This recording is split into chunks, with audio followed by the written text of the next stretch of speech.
Assalamualaikum warahmatullahi benar. Assalamualaikum warahmatullahi wabarakatuh. Selamat siang teman-teman semuanya. Selamat siang juga buat Ibu yang nanti nonton ini, semoga cepat sembuh. Saya Dia Destia Putri Setiawan, selaku moderator dari kelompok 5 beserta rekan saya, yaitu ada Kak Ajeng, Rona Wulan, ada Elsa, ada Faizi, sama ada Kak Febrina. Pada kesempatan kali ini, kita akan menjelaskan mengenai perkembangan sosioemosional pada masa anak awal. Adapun pembahasan yang akan kita bahas yaitu mengenai yang pertama ada self-development atau pengembangan diri. Yang kedua ada gender atau jenis kelamin. Yang ketiga ada family atau keluarga dan orang tua. Yang keempat ada play atau bermain. Yang kelima ada peer relation atau hubungan teman sebaya. Nah, untuk mempersingkat waktu, alangkah baiknya kita langsung masuk aja ke pembahasan pertama yang akan dijelaskan oleh Kak Febrina. Kepada Kak Febrina, dipersilahkan. Baik, apa suara saya terdengar? Terdengar teh. Ya. Oke, kita masuk ke pembahasan awal ya. Jadi, pada masa anak awal ini, kehidupan emosional dan kepribadian anak berkembang secara signifikan. Nah, secara signifikannya itu, dapat mempengaruhi perkembangan, lainnya gitu. Di antara lainnya ada hubungan keluarga, teman sebaya, bahkan, bermain pun itu menjadi salah satu, dari, kehidupan bagi anak pada masa ini gitu. Nah, selain hal tersebut, banyak juga perubahan-perubahan yang menjadi ciri dari perkembangan sosial emosional pada masa anak awal. Nah, perubahan atau cirinya itu seperti, pikiran dan juga, pengalaman sosial mereka yang berkembang dan, menghasilkan kemajuan dalam hal pengembangan diri, terus kematangan secara emosi dan juga, kesadaran akan gender. Mungkin seperti itu ya. Lalu selanjutnya kita mulai masuk ke pembahasan yang pertama yaitu self development. Nah, di dalam self development ini kita masih memiliki beberapa bagian materi antara lain, ada self concept, lalu ada self esteem, regulasi emosi, dan juga nanti kita akan membahas mengenai, teori inisiatif versus guilt. Oke, langsung saja mengenai, self concept. Jadi self concept atau konsep diri ini merupakan gambaran total mengenai kemampuan dan juga sifat diri kita sendiri. Nah, atau dapat dikatakan, sebuah konstruksi kognitif, sistem yang merepresentasikan secara deskriptif dan juga, evaluatif mengenai, diri kita sendiri. Jadi di konsep diri ini tuh, selain ada gambaran total tentang diri, itu tuh terbagi menjadi 2 ya, ada representasinya dan juga ada evaluasinya. Jadi intinya tuh seperti itu. Yang mana dari hal tersebut itu bisa menentukan bagaimana perasaan kita mengenai, diri kita sendiri dan juga bagaimana kita, bersikap, seperti itu. Nah, selain itu self concept juga, mulai menjadi fokus pada masa, balita, yang mana pada masa ini itu kesadaran diri mulai berkembang. Jadi seperti pernyataan yang tadi ya, di masa anak awal ini, terjadi perkembangan secara sosioemosional yang signifikan, seperti itu. Nah, dari hal tersebut itu semakin jelas, menyatakan bahwa seseorang memperoleh kemampuan dan juga kesepakatan kognitif dengan tugas-tugas perkembangan pada masa anak awal, yang nanti akan dilanjutkan juga, ke masa remaja dan juga di periode selanjutnya yaitu masa dewasa, seperti itu. Lalu, materi selanjutnya mengenai self esteem. Nah, jadi apa sih bedanya self concept dan, self esteem gitu ya? Self esteem ini sendiri, merupakan bagian dari self concept ya.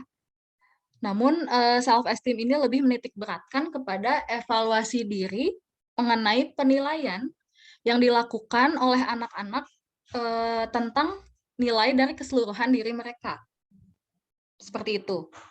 Jadi, jika tadi self concept itu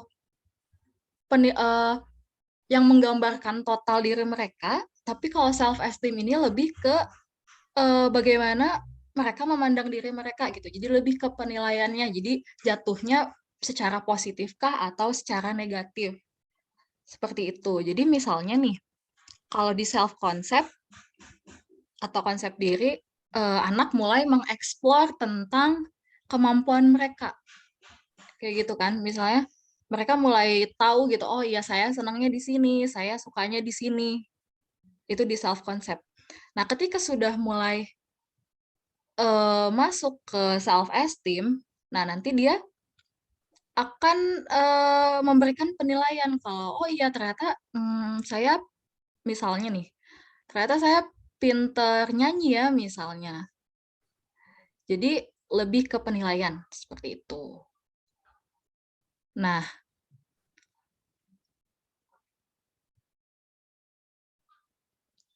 atau ya antara, kalau menurut bahasanya sih self esteem ini kan lebih ke keberhargaan diri gitu. Harga diri di mana, bagaimana kita menilai diri kita, rendah atau tingginya diri itu kan berdasarkan dari self esteem. Jadi, menurut bahasa lainnya tuh seperti itu. Lalu kita lanjut ke perubahan perkembangan di dalam self esteem. Nah, di sini tuh, ada sebuah studi longitudinal yang dilakukan di Belgia, yang mana menurut peneliti tersebut, mmm, ia mengukur berbagai aspek dari seorang anak yang usianya 5 tahun. Nah, aspek yang ia ukur itu mengenai persepsi diri dari anak tersebut ya, mengenai penampilan fisik, kompetensi skolastik, dan atletik. Selain itu ada juga penerimaan sosial dan juga tingkah laku dari anak tersebut. Nah, menurut peneliti tersebut, jadi persepsi diri mengenai positif atau negatif itu mulai muncul ketika anak berusia 5 tahun. Tapi itu baru sebatas persepsi antara positif dan negatifnya. Nah, tapi mengenai sosio-emosionalnya itu, seperti mulai berfungsinya gitu, itu tuh mulai di usia 8 tahun. Nah, menurut penelitinya itu seperti itu ya. Eee, namun, pada masa ini harga diri atau self esteem anak itu tidak harus didasarkan pada realitas. Jadi maksudnya, harga diri anak itu, tidak harus didasarkan pada kenyataannya yang ada gitu. Maksudnya gimana? Jadi contoh misalnya gini nih, anak kan cenderung, menerima penilaian orang dewasa ya, tapi lebih ke arah penilaian yang positif, meskipun jatuhnya tuh lebih ke kayak melebih-lebihkan kemampuan mereka gitu ya. Kayak contohnya misalnya gini, ketika misalnya anak yang sedang belajar membaca, terus misalnya, awalnya kan mungkin dia masih mengenal huruf pun mungkin masih terbatas gitu ya. Terus misalnya seiring berjalannya waktu dengan dia belajar, kayak, oh iya, dia udah mulai hafal tentang abjad, terus dari situ misalnya dia sudah mulai bisa, mengeja kata demi kata, misalnya kayak gitu kan. Nah, terus misalnya kita sebagai orang tua ya, kayak kayak, "Wah hebat banget," atau enggak, "Wah wah kamu pinter banget," kayak gitu kan. Mungkin kalau kita lihat kenyataannya kan itu kan hal basic ya gitu, maksudnya hal yang sangat mendasar untuk kemampuan seseorang gitu. Nah tapi ya hal itu nggak apa-apa, lumrah aja kok gitu, karena diusahakan, gimana ya,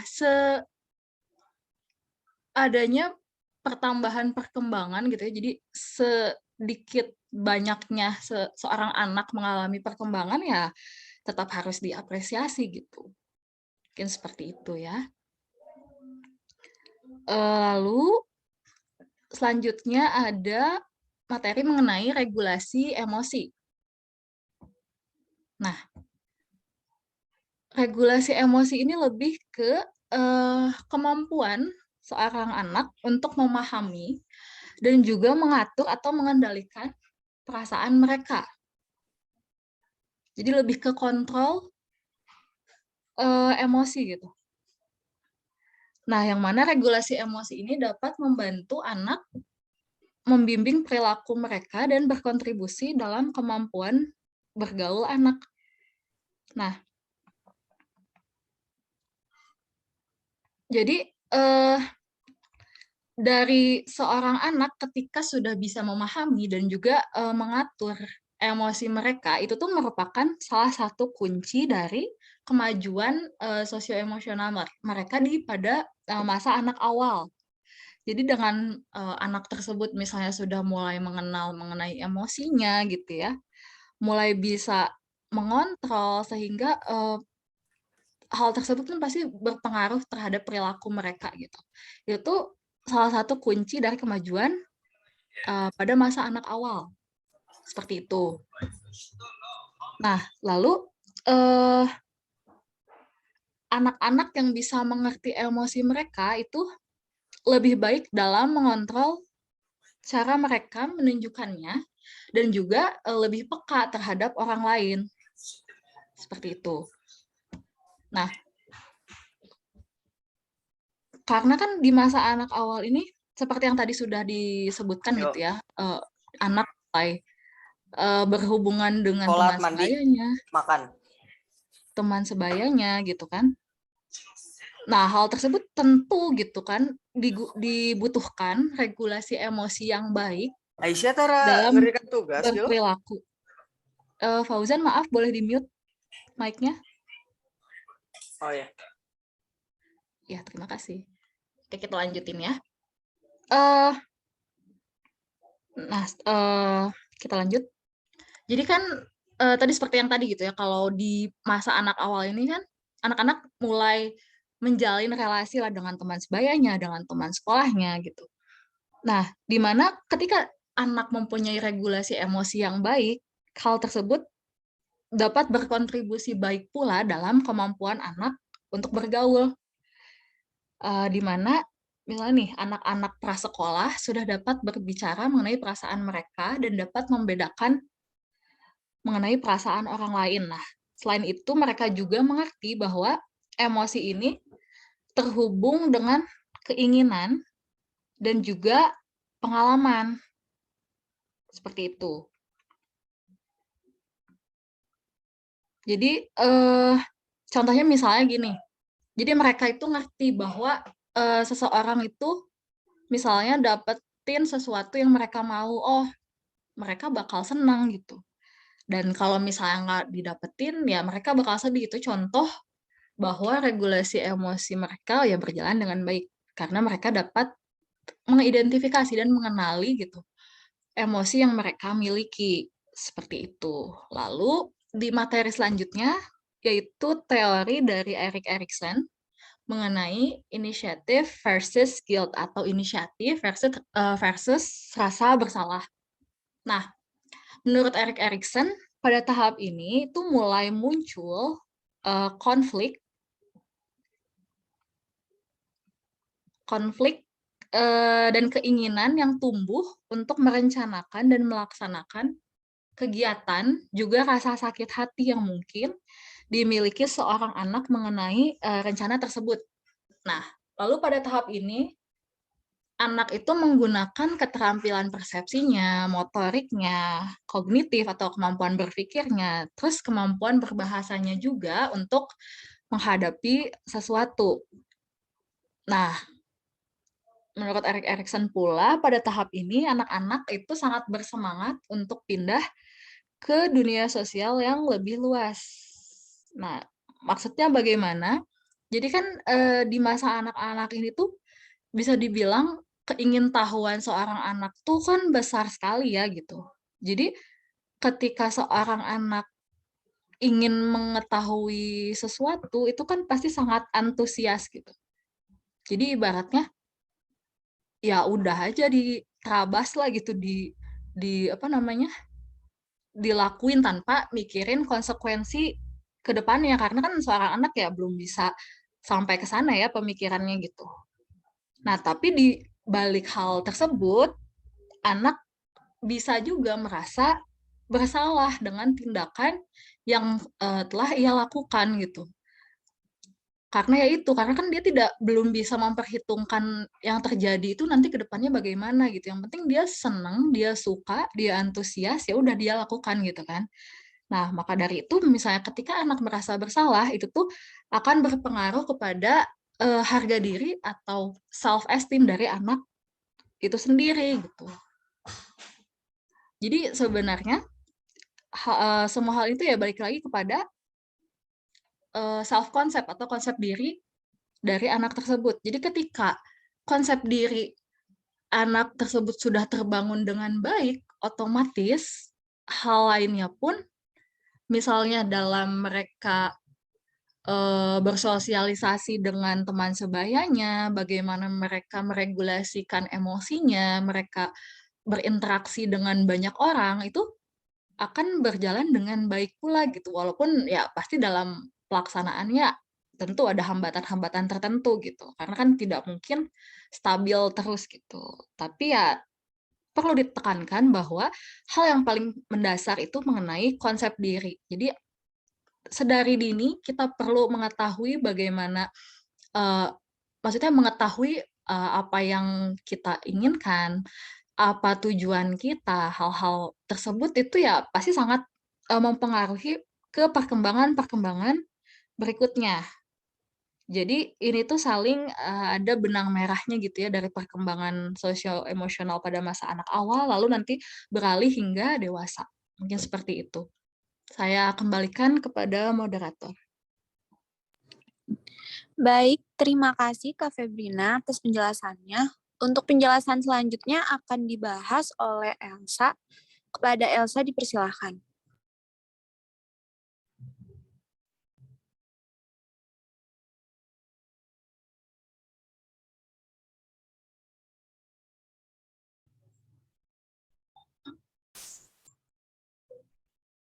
Materi selanjutnya di sini ada gender. Di sini ngebahas gender differences dan perspektif on gender development. Yang pertama ada gender differences. Di sini disebutin kalau merupakan perbedaan psikologis atau perilaku antara anak laki-laki dan perempuan. Perbedaan terhadap gender ini mulai terlihat jelas ketika anak masuk di usia 3 tahun. Perbedaannya yaitu pada kinerja motorik superior anak laki-laki cenderung melakukan agresi fisik dalam melakukan kesenangan aktivitas fisik, sedangkan anak perempuan dapat memperhatikan perilaku apa saja yang menurut mereka pantas dan tidak untuk dilakukan.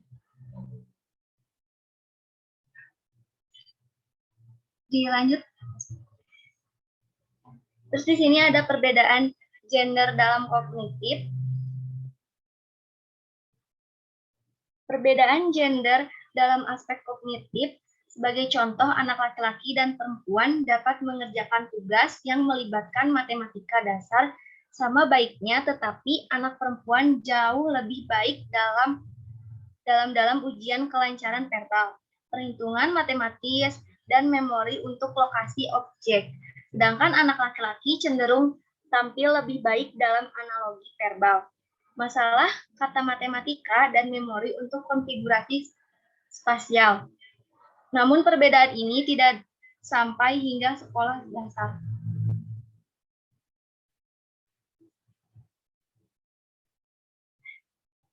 Lanjut di sini ada perspektif on gender development. Gender identity ini melibatkan rasa gender itu sendiri, termasuk pengetahuan, pemahaman, dan juga penerimaan diri sendiri menjadi perempuan atau laki-laki.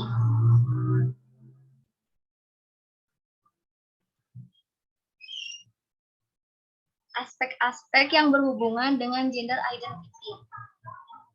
Di sini ada gender roles, merupakan perilaku, minat, sikap, keterampilan, dan sifat kepribadian budaya yang dianggap sesuai dengan laki-laki atau perempuan.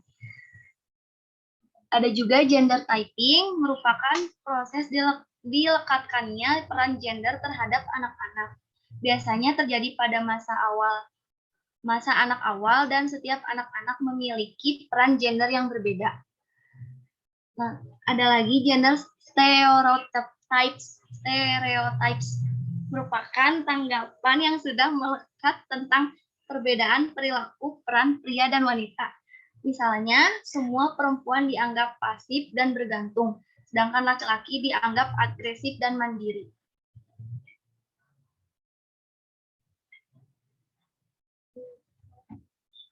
Teori pada perspektif gender development. Biological approach. Pada usia 5 tahun, otak anak laki-laki lebih besar 10% karena anak laki-laki memiliki gray matter yang lebih banyak pada korteks sedangkan anak perempuan memiliki kepadatan neuron. Evolutionary approach. Menurut teori evolusi Darwin, daya saing dan agresivitas pria dan pengasuh wanita berkembang selama masa anak sebagai persiapan peran ketika dewasa.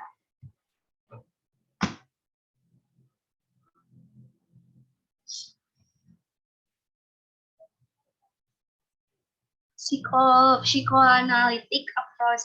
Pada usia 4 tahun, anak-anak biasanya memiliki rasa ingin tahu yang lebih besar. Menurut Fred, hal ini adalah proses identifikasi di mana anak mengadopsi sekumpulan karakteristik, keyakinan, sikap, nilai, dan perilaku dari orang tua dengan jenis kelamin yang sama. Cognitive approach. Menurut Kohlreit, pengetahuan mengenai gender mendahului perilaku gender.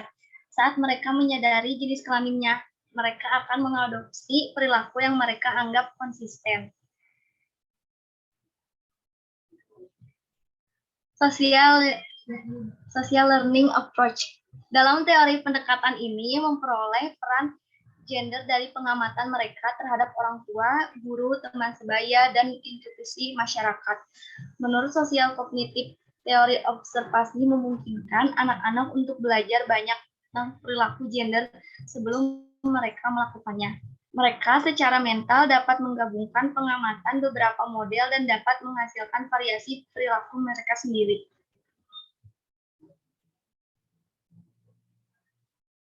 Ke moderator.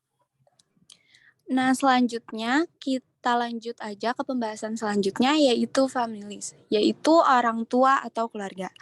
Nah, di sini ada beberapa aspek yang bakal dibahas. Yang pertama itu ada parenting, form of discipline, child maltreatment, hubungan saudara, dan urutan kelahirannya, juga keluarga yang berubah dalam sebuah perubahan masyarakat.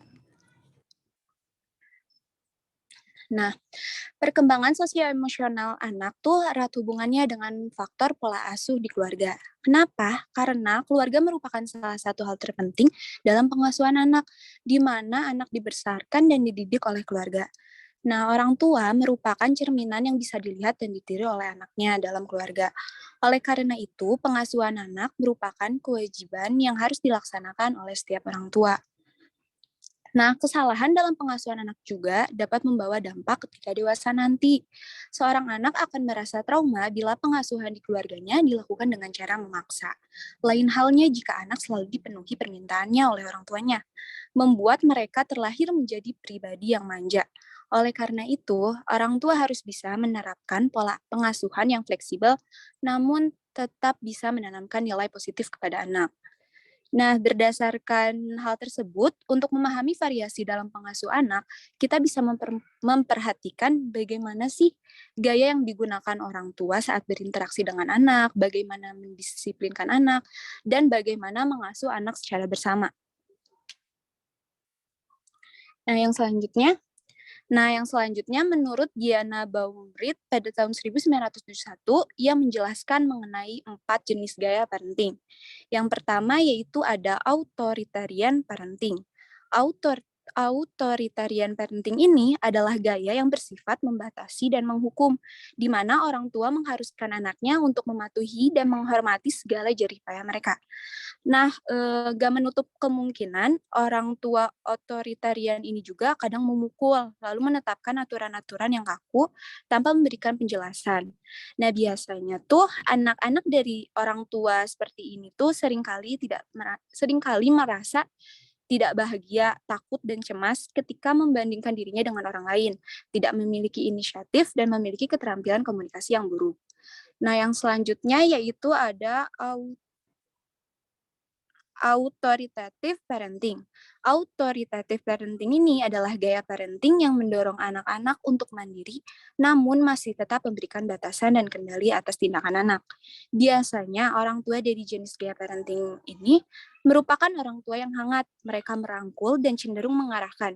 Tetapi bukan berarti melarang, sehingga biasanya anak-anak yang orang tuanya seperti ini seringkali terlihat riang, gembira, memiliki kendali diri, dan percaya diri. Yang selanjutnya yaitu neglectful parenting. Nah, ini merupakan gaya parenting di mana orang tua tidak mau terlibat dengan kehidupan anak. Nah, biasanya anak-anak yang orang tuanya lalai di sini tuh dalam artian seakan-akan tidak peduli terhadap anaknya, akan menciptakan karakter anak yang tidak kompeten secara sosial, kurang memiliki kendali diri, dan tidak mampu menangani independensi secara baik. Mereka juga seringkali mungkin terasingkan di keluarganya. Yang selanjutnya yaitu ada indulgent parenting. Ini merupakan gaya pengasuhan di mana orang tua sangat terlibat dalam kehidupan anak, namun kurang memberikan tuntutan atau kendali terhadap mereka. Nah, biasanya orang tua semacam ini tuh membiarkan anaknya untuk melakukan segala sesuatu yang mereka inginkan. Hasilnya tuh bisa menciptakan anak-anak yang biasanya tidak pernah bisa atau kurang mampu belajar mengendalikan perilakunya sendiri dan selalu berharap segala kemauan mereka dituruti. Anak-anak yang dibesarkan dengan cara seperti ini biasanya akan membuatnya kurang bisa menghormati orang lain atau sulit menghormati orang lain, sulit mengendalikan perilakunya, bersikap egosentris, tidak patuh, dan mengalami kesulitan dalam relasi dengan kawan sebayanya. Nah, yang selanjutnya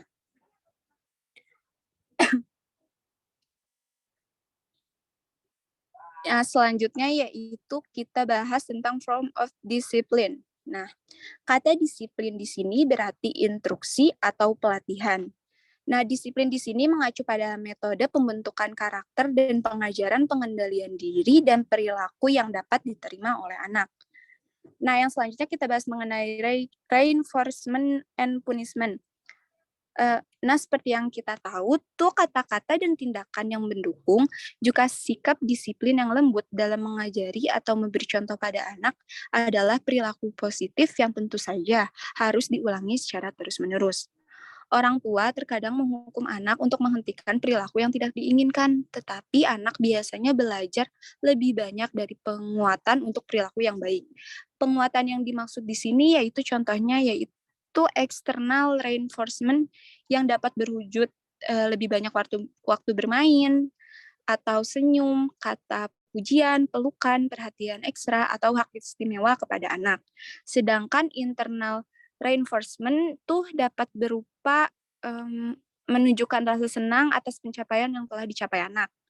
Nah, sebenarnya apapun penguatannya, anak tuh harus melihatnya sebagai penghargaan dan harus menerimanya dengan cukup konsisten. Perilaku tersebut harus memberikan dampak positif, meskipun penguatan positif itu kan biasanya lebih efektif. Tetapi ada kalanya hukuman tuh diperlukan. Terkadang kan seorang anak tuh dengan sengaja bersikap menantang ya. Nah, dalam situasi seperti itu tuh hukuman tuh mungkin efektif untuk dilakukan. Nah, tetapi hukuman yang diberikan juga tuh harus diberikan dengan keadaan tenang, tidak tergesa-gesa, dan tidak emosi. Terus tujuannya juga untuk menimbulkan kepatuhan, bukan rasa bersalah. Hal ini biasanya paling efektif jika disertai dengan penjelasan singkat dan sederhana. Sebaliknya kalau hukuman diberikan terlalu keras, bisa berbahaya. Kenapa berbahaya? Karena biasanya anak-anak yang dihukum dengan keras mungkin sering mengalami kesulitan menafsirkan tindakan dan kata-kata orang lain. Nah, biasanya tuh anak kecil yang dihukum dengan keras tuh biasanya bersikap agresif atau pasif. Kenapa mereka bersifat agresif atau pasif? Karena mereka merasa tidak berdaya untuk melakukan apapun yang mereka ingin lakukan. Karena mereka beranggapan mau gimana pun ya pasti ujung-ujungnya dihukum lagi gitu. Nah, yang selanjutnya kita bahas mengenai child maltreatment. Nah, child maltreatment ini adalah perlakuan buruk di masa anak-anak yang biasanya dapat memberikan dampak jangka panjang maupun jangka pendek bagi korbannya. Nah, salah satu aspek yang terdampak adalah yaitu self-esteem tadi, atau bagaimana korban atau sang anak tuh memandang dirinya secara global atau luas. Nah, individu yang sejak kecil menerima kekerasan secara fisik maupun verbal biasanya akan memiliki masalah dalam keberhargaan dirinya, seperti yang kita tahu tadi di penjelasan yang Kak Teh Febrina, kalau self esteem itu erat hubungannya dengan keberhargaan dirinya. Biasanya tuh ia membentuk pemahaman bahwa dirinya tuh tidak berharga dan menganggap kekerasan yang diterimanya merupakan hal yang wajar. Pemahaman ini tuh dapat berlanjut hingga dewasa sehingga menyebabkan dalam kekerasan berikutnya, yaitu misalnya contohnya kalau dia udah dewasa tuh kekerasan dalam rumah tangga kayak gitu. Nah, ada beberapa bentuk child maltreatment, salah satunya itu ada physical abuse.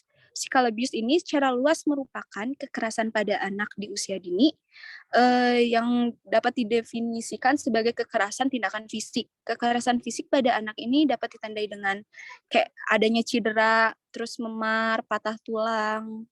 Nah, biasanya kekerasan fisik ini tuh bisa terjadi dengan atau tanpa disengaja, baik oleh orang tua maupun pengasuh sang anak. Yang selanjutnya yaitu ada sexual abuse. Sexual abuse ini adalah kekerasan seksual atau setiap perilaku seksual kepada anak atau eksploitasi seksual terhadap seorang anak. Nah, sexual abuse ini contohnya tuh bisa kayak berhubungan seksual, pemerkosaan, sodomi, eksibisionisme, dan eksploitasi komersial melalui prostitusi atau produksi materi pornografi. Nah, yang selanjutnya yaitu ada emotional abuse. Emotional abuse ini adalah kekerasan psikologis dan emosional berupa tindakan disengaja yang dapat menimbulkan rasa sakit mental, ketakutan, atau tekanan pada anak. Walau sebenarnya emotional abuse ini tuh tidak menimbulkan luka fisik yang kasat mata, tetapi kekerasan emosional yang dilakukan tuh melalui ucapan, sikap, atau tindakan orang tua tuh biasanya akan merusak kesehatan mental dan perkembangan sosial anak. Nah, yang selanjutnya kita masuk ke pembahasan hubungan saudara dan urutan kelahirannya. Nah, yang hubungan saudara, setiap anak yang memiliki saudara tuh pasti mempunyai satu atau lebih saudara kan. Nah, baik itu saudara laki-laki maupun perempuan, dan ada yang menjadi kakak atau adik. Nah, anak yang bersaudara tuh biasanya saat berusia 2-4 tahun tuh, dia tuh sering memiliki konflik setidaknya 10 menit sekali. Nah, hal itu akan mereda saat mereka berumur 5-7 tahun. Menurut Judy Dan 2007 mengungkapkan ada 3 karakter penting dalam hubungan saudara, yaitu yang pertama kualitas emosional, keakraban, kerukunan, juga variasi di dalam hubungan keluarga. Nah, biasanya kalau udah terjadi konflik, ada beberapa hal yang dapat orang tua lakukan. Misalnya yaitu melerai, mencoba untuk membantu menyelesaikan masalah mereka, juga memperingati mereka. Dan yang selanjutnya itu urutan kelahiran. Seorang kakak dan adik biasanya memiliki karakteristik yang berbeda-beda. Semua orang juga memiliki karakteristik yang berbeda-beda. Nah, contohnya nih dikatakan bahwa anak pertama tuh biasanya lebih cerdas, pemilih, postur tubuhnya lebih pendek, sementara anak bungsu tuh kebalikannya. Anak pertama tuh biasanya memiliki panutan orang dewasa, sedangkan anak kedua tuh mendapat panutan yang usianya terpaut hanya beberapa tahun darinya, yaitu kakaknya sendiri. Nah, hal yang membuatnya berbeda adalah menurut sebuah studi mengatakan bahwa seorang ibu tuh biasanya lebih negatif saat mengandung anak kedua. Maksudnya negatif di sini tuh lebih sensitif. Nah, biasanya tuh anak pertama dan kedua tuh mendapatkan investasi pola asuh yang berbeda. Dan pengaruh saudaranya juga dapat memberikan kontribusi besar terhadap perbedaan tersebut. Emang biasanya sih sulit memisahkan kedua hal itu karena kedua hal itu terjadi di saat yang bersama-sama. Sebenarnya anak pertama maupun anak kedua bisa menjadi anak yang sama cerdasnya, sama baiknya itu tuh tergantung dari didikan orang tuanya. Nah, buat pembahasan selanjutnya bakal dilanjutin sama Faizi. Kepada Faizi dipersilahkan.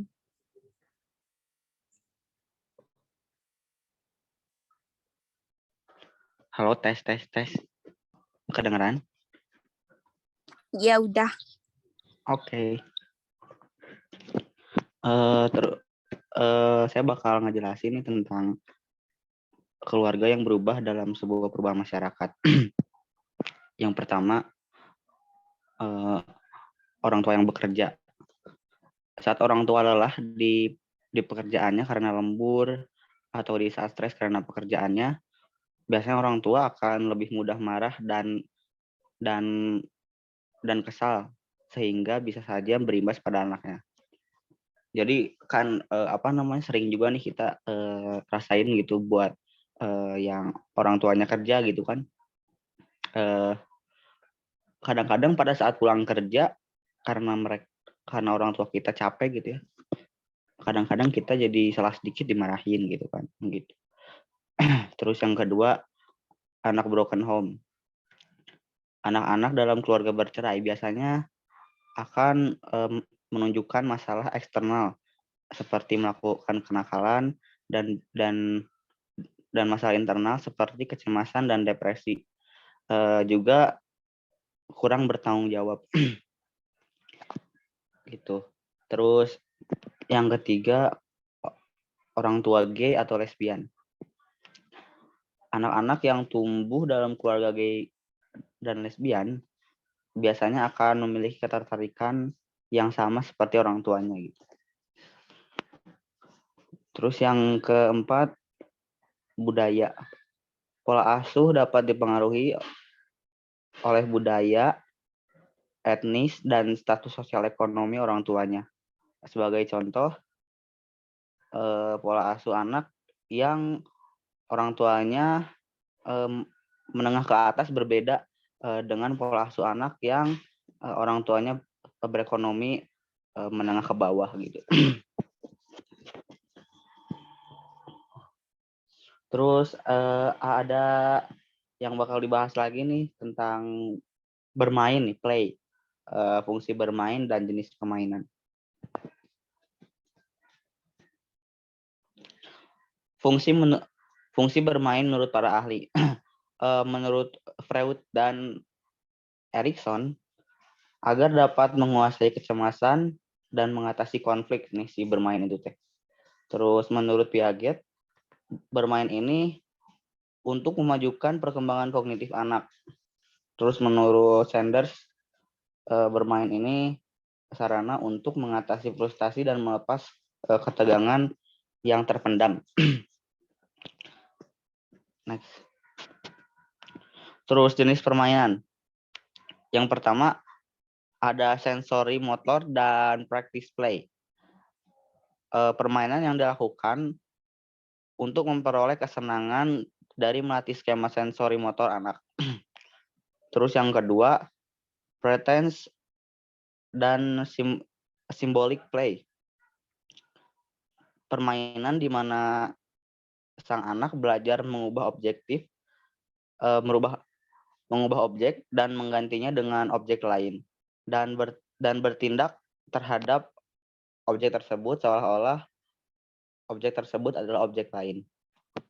Terus yang ketiga ada social play. Social play ini permainan yang melibatkan interaksi sosial dengan teman sebaya mereka yang mencakup berbagai pertukaran seperti bergiliran, percakapan tentang berbagai topik dan lain-lain. Gitu. Terus ada constructive play, yaitu gabungan dari permainan sensori motor dan representasi simbolik.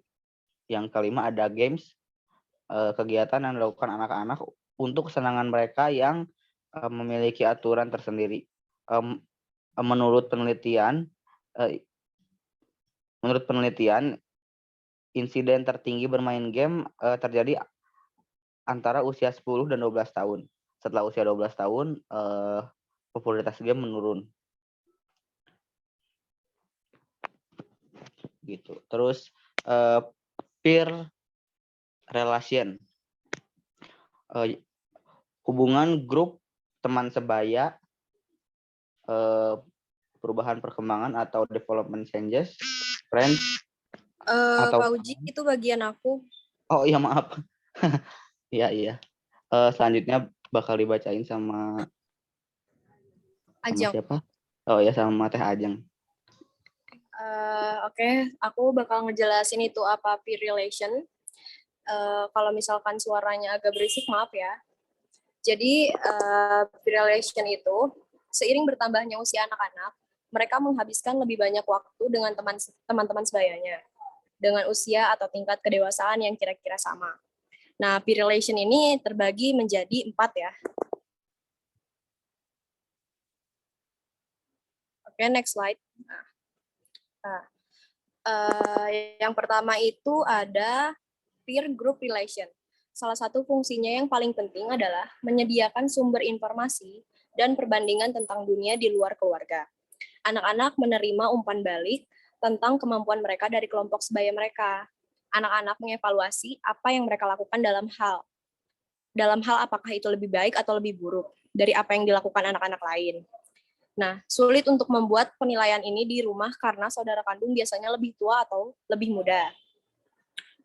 Selanjutnya ada developmental change, yaitu perubahan perkembangan anak sekitar usia 3 tahun. Anak-anak lebih suka menghabiskan waktu dengan sesama jenis daripada bermain dengan lawan jenis masa anak-anak. Selama tahun-tahun yang sama, frekuensi interaksi teman sebaya, baik positif maupun negatif, meningkat pesat. Itu menurut Copeland dan Abreu tahun 2019. Banyak anak prasekolah menghabiskan banyak waktu dalam interaksi teman sebaya untuk berbicara dengan teman bermain tentang hal-hal seperti menegosiasi peran atau aturan dalam permainan, berdebat dan menyetujui. Itu menurut Rubin, Bukowski, dan Parker ya. Yang selanjutnya ada friend. Nah, next slide ya, yang friend. Oke. Friend, pada anak usia dini, anak-anak membedakan antara teman dan bukan teman. Itu menurut Howes tahun 2009. Bagi sebagian besar anak kecil, seorang teman adalah seorang yang bisa diajak bermain. Anak-anak prasekolah muda lebih mungkin dibandingkan anak-anak yang lebih tua untuk memiliki teman yang berbeda jenis kelamin atau etnis. Itu menurut Howes tahun 2009. Kemudian yang nomor 4 ada dunia yang terhubung dari orang tua anak dan teman sebaya. Orang tua dapat mempengaruhi hubungan teman sebaya dengan anak-anak mereka dalam banyak cara, baik secara langsung maupun tidak langsung. Nah, orang tua ini mempengaruhi hubungan tersebut melalui interaksi mereka dengan anak-anak mereka, bagaimana mereka mengatur kehidupan anak-anak mereka, dan kesempatan yang mereka berikan kepada anak-anak mereka. Anak-anak juga mempelajari cara-cara berhubungan lainnya melalui hubungan mereka dengan teman sebaya. Misalnya, permainan kasar terjadi terutama dengan anak-anak lain, bukan dalam interaksi orang tua anak. Pada saat mengalami stres, anak-anak sering meminta dukungan orang tua, bukan teman sebaya. Nah, dalam hubungan orang tua anak, anak-anak belajar bagaimana berhubungan dengan figur otoritas, dengan teman sebayanya. Anak-anak cenderung berinteraksi dengan dasar yang jauh lebih setara dan belajar cara berhubungan berdasarkan pengaruh timbal balik. Nah, itu saya kembalikan kepada moderator ya. Baik, terima kasih Kak Ajeng. Buat selanjutnya, barangkali ada yang mau ditanyakan ataupun ada penyampaian yang kurang jelas, bisa disampaikan sekarang. Ada yang mau bertanya?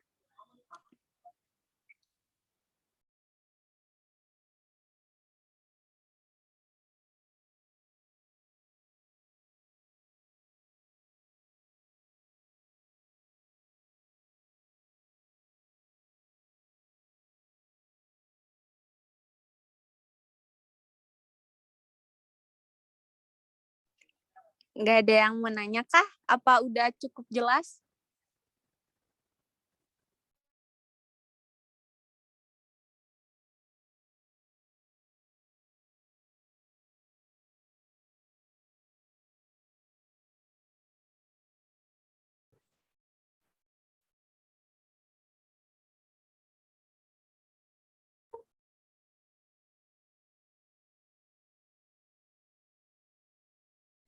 Ini nggak ada yang mau nanya. Apa udah cukup jelas? Apa sama sekali nggak ngerti? Boleh kok ditanyain misalnya di bagian mana, minta diulang atau gimana. Silakan.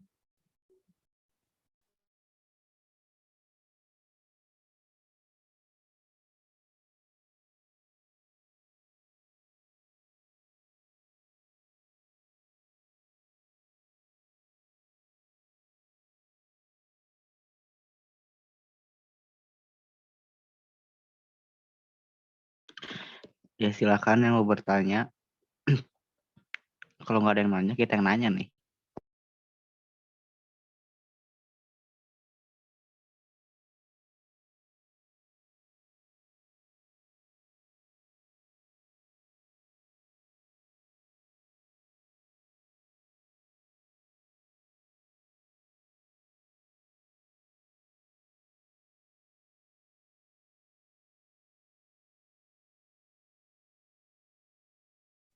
Ini serius gak ada yang nanya? Kayaknya supaya cepet ya.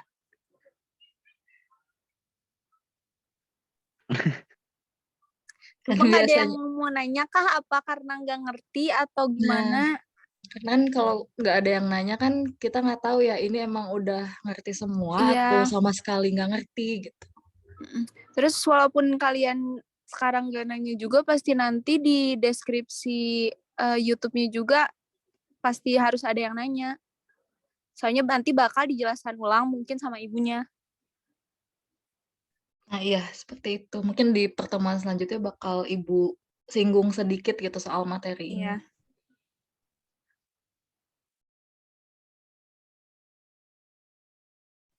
Atau misalnya ada yang mau mengajukan diskusi gitu soal seputar materi ini gitu.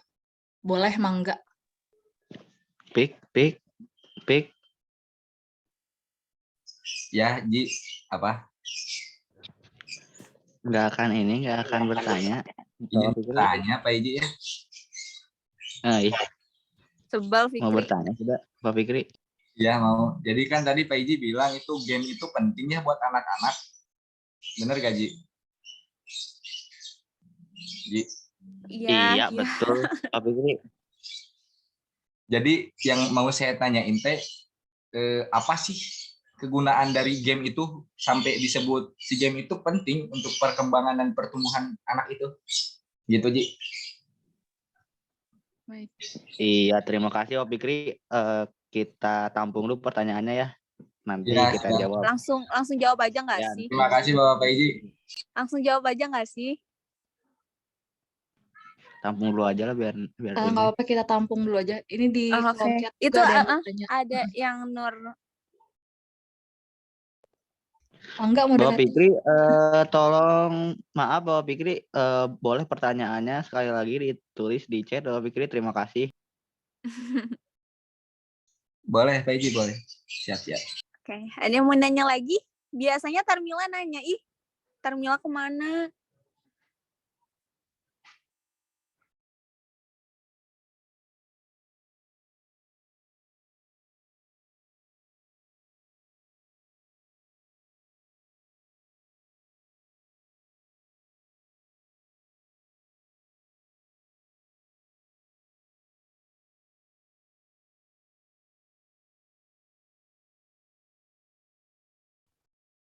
Oke, di chat Nur Alfia nanya ya. Jadi pertanyaannya itu, kenapa kalau anak broken home cenderung punya masalah seperti itu ya? Oke, kita tampung dulu ya.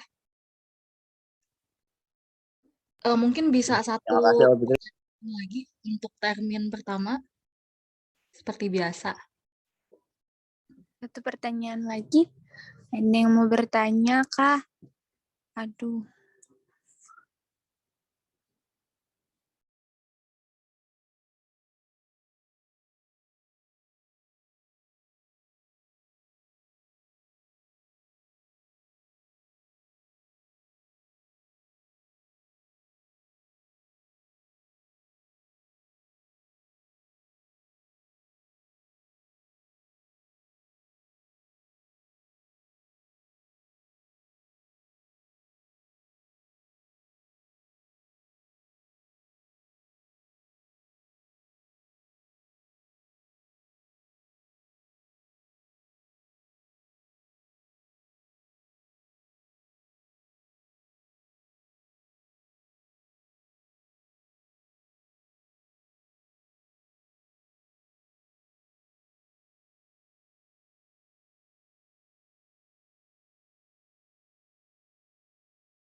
Ini kalau emang nggak ada yang mau bertanya lagi, mungkin kita tutup dulu ya untuk termin pertama.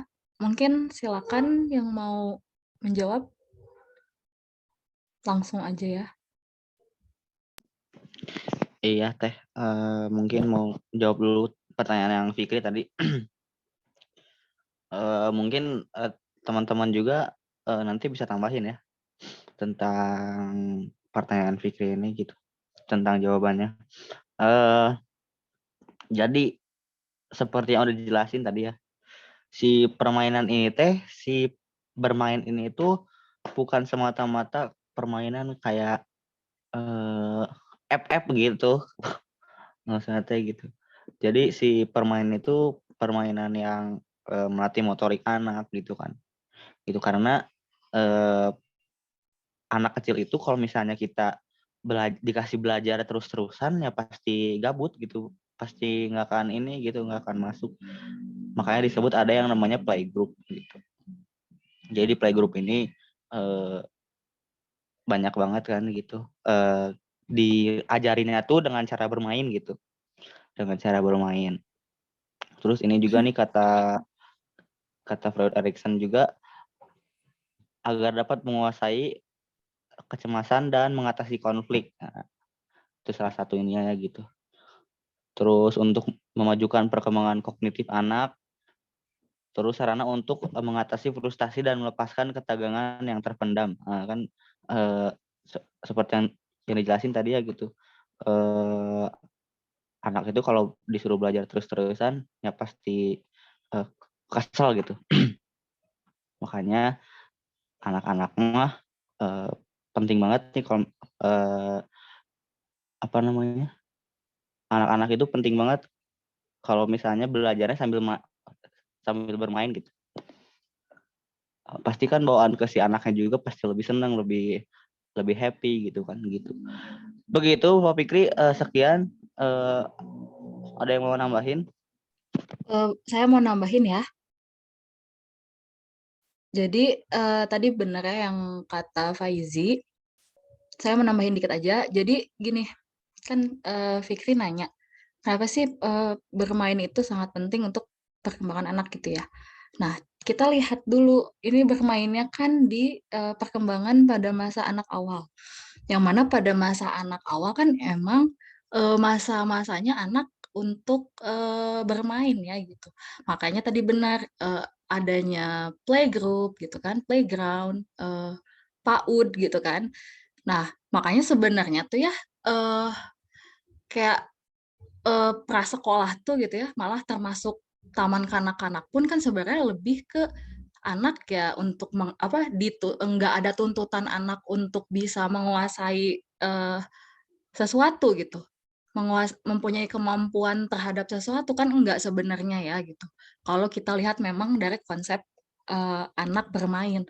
Karena ya yang apa ya, ibaratnya gini, ketika anak masuk playground, playgroup gitu kan, yang penting anak tuh bisa mengeksplor dari permainan yang dijalankan anak tersebut gitu. Dari dia bermain sama temen-temennya gitu, terus dikasih stimulus sama pendampingnya gitu, sama gurunya, itu kan melatih itu kan, melatih kognitifnya juga, terus secara motorik kasar dan halusnya juga kan gitu. Nah, sebenarnya lebih ke situ gitu. Itu kan, nah makanya ini sesuai sama fungsi bermain menurut Piaget nih. Piaget kan bilang ini tuh melatih ke arah kognitifnya, nah, kayak gitu. Nah terus kata Freud dan Erikson itu lebih ke menguasai kecemasan dan mengatasi konflik. Maksudnya gini, jangankan anak kecil, kita orang dewasa pun mungkin salah satu stress relief-nya itu kan dengan main game gitu kan. Nah, anak pun kayak gitu contohnya. Mungkin seperti itu tambahan dari saya, dari yang lainnya mungkin boleh. Oke, aku mau nambahin juga. Jadi, kenapa bermain itu kan penting buat perkembangan anak. Nah, sebenarnya kan bermain itu tuh sarana yang digunakan orang tua supaya tuh anak tuh lebih bisa menyerap banyak hal untuk perkembangannya gitu. Nah, sebenarnya bermain ini tuh digunakan orang tua tuh buat yang udah disebutin tadi menurut para ahli kayak gitu supaya lebih bisa menghandle diri sendiri gitu, mengatasi permasalahan yang ada di diri sendiri melalui bermain itu. Selain itu bermain juga kan sebagai sarana anak supaya bisa mood-nya lebih baik gitu buat menyerap semua hal yang baru bagi mereka kayak gitu. Paling dari aku, ada yang mau nambahin lagi?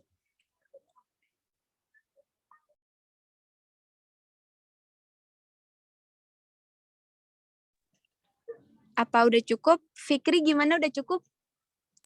Ya, terima kasih sudah menjawab. Jadi sekarang saya tahu bahwasannya anak-anak itu memang membutuhkan belajar bermain gitu ya kan. Oke.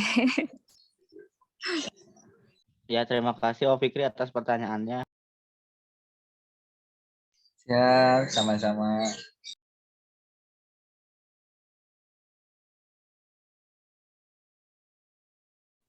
Mungkin untuk jawaban pertanyaan selanjutnya ya.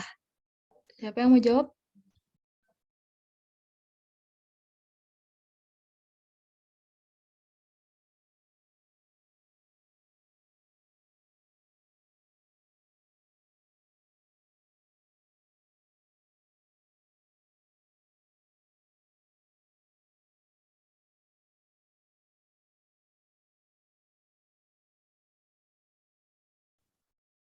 Ya udah saya coba jawab ya. Jadi kan Alfia nanya, kenapa kalau anak broken home itu cenderung punya masalah eksternal gitu ya? Maksudnya masalah eksternal tuh, bentar, kita samain persepsi gitu ya, takut salah. Yang dimaksud masalah eksternal itu misalnya kayak cari masalah sama orang di sekitarnya gitu, bukan, Alfia?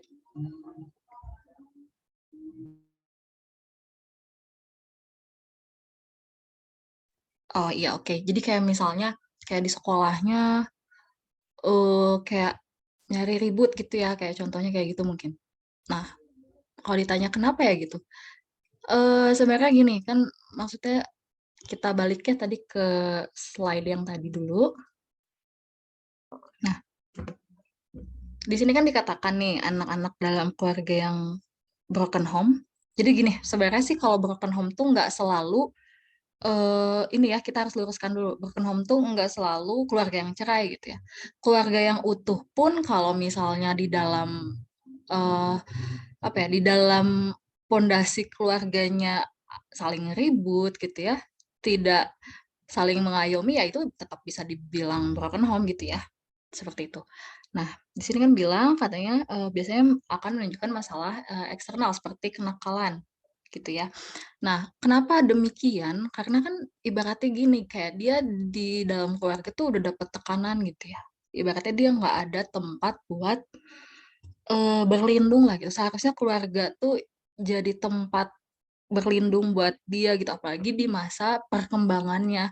Yang mana kan masa perkembangan anak awal tuh kan yang tadi ya, sangat signifikan terjadi perkembangannya tuh gitu. Ibaratnya kayak yang menentukan sekali gitu untuk ke tahap perkembangan selanjutnya gitu.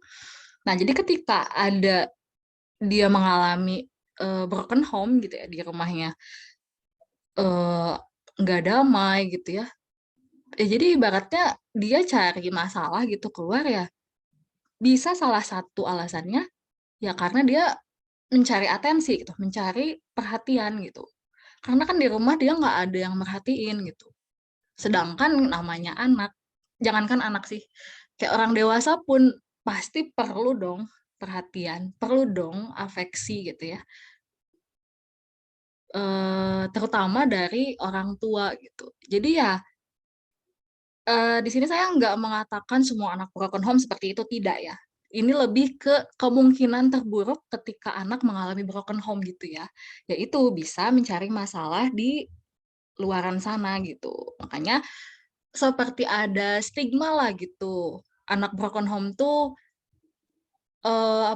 ibaratnya kayak di rumah kayak pendiam karena dia takut sama orang tuanya misalnya, takut membangkang, takut membantah. Tapi ternyata di luar dia malah bikin masalah. Jadi kayak sosok pribadi yang berbeda aja gitu. Mungkin seperti itu, apa cukup menjawab untuk Alfia? Yang lainnya juga boleh untuk menambahkannya. Dari kelompok Aku lain pun boleh langsung on mic aja. aku mau nambahin paling, itu ada pesan lagi. Aku mau nambahin ya yang Ya, bolehin. tadi Nur Alfia tuh, kenapa kalau anak broken home cenderung punya masalah eksternal. Nah, mungkin seperti yang kita tahu ya, kalau anak broken home tuh pasti kurang kasih sayang dari orang tuanya kan. Rata-rata anak-anak yang broken home. Nah, itu tuh karena akibat kurang kasih sayang itu, ia bakal cari perhatian ke tempat lain dengan cara melakukan kenakalan-kenakalan yang disebutkan tadi tuh masalah eksternal itu tuh contohnya kan kenakalan. Nah, dia tuh bakal cari perhatian ke tempat lain. Nah, kenapa dia cari perhatian ke tempat lain? Karena benar yang kata Teh Febrina tadi, di keluarganya dia nggak dapat perhatian, jadi dia cari perhatian ke tempat lain. Tapi dia tuh belum paham bagaimana seharusnya mendapatkan perhatian gitu. Yang ada dia melakukan kelakuan yang egois gitu. Karena dari orang tuanya juga tidak mengajarkan dengan baik bagaimana mengelola manajemen marah mereka gitu. Kayak gitu kalau dari aku. Buat yang lain kalau ada yang mau nambahin boleh. Oh iya, nambahin lagi. Tadi kan Alfia nanya apa itu ngaruh ke perkembangan selanjutnya gitu ya. Tentu ada pengaruhnya, tentu. Karena kan kalau kita lihat gitu ya dari perspektif psikologi yang memandang pengalaman masa lalu. Nah, jadi itu. Jadi ketika ibaratnya anak mengalami kejadian yang tidak mengenakan gitu ya. Walaupun misalnya dia udah berusaha melupakan, tapi kan dia bisa aja tanpa sadar gitu ya. Si kejadian tersebut dia simpan di alam bawah sadarnya gitu. Meskipun dia oh udahlah gitu kayak pas dewasa juga udah kok toh udah ngerasa fine aja gitu. Tapi ternyata itu tuh belum selesai gitu. Makanya kalau kalian pasti pernah dengar ada istilah inner child. Nah, itu tuh maksudnya adalah anak di dalam diri kita. Ketika kita dewasa ya kita punya anak di dalam diri kita itu jadi anak dalam diri kita tuh ya ibaratnya kayak kita di masa lalu lah gitu. Ketika kita masih kecil, makanya selalu apa ya? Ditekankan gitu ketika kita dewasa, kita sebisa mungkin mulai apa ya? Lebih mengenali diri sendiri, berdamai dengan inner child kita gitu. Nah, si anaknya ini gimana nih biar kita bisa berdamai gitu. Coba diajak ngobrol gitu, kayak hal-hal apa aja sih yang bikin kita mengganjal sampai ke bawah di masa dewasa gitu. Tapi meski misalnya memang belum apa ya, belum ingin berdamai gitu ya, ya nggak apa-apa, jangan dipaksakan gitu. Ya udah, apa ya, ibaratnya jalani aja prosesnya. Karena kan proses tiap orang itu kan berbeda-beda ya dalam pemulihannya tuh. Jadi gimana ya? Kayak ibaratnya jalankan aja proses demi proses, jangan memaksa untuk pulih dengan cepat, tapi jangan juga ingin stuck di fase itu terus gitu. Mungkin lebih ke kayak gitu ya.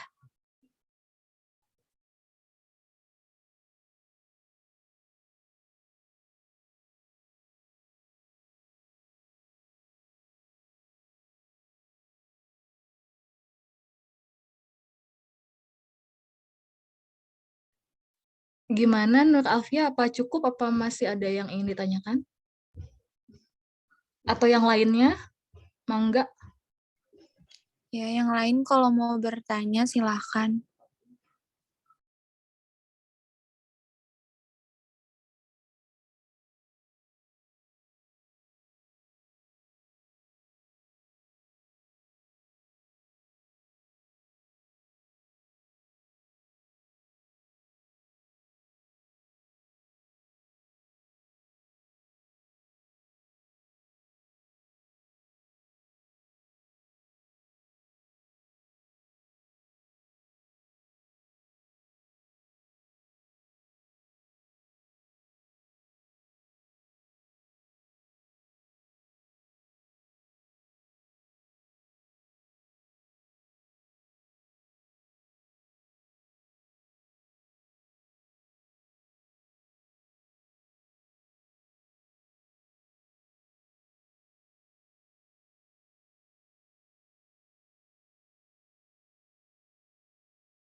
Oh iya, diusahakan kalian untuk stay dulu ya, karena tadi kan Ibu, amanat sama saya gitu. Jadi nanti tuh, apa namanya, tetap dicek gitu siapa yang masih stay sampai akhir. Jadi diusahakan jangan live dulu ya.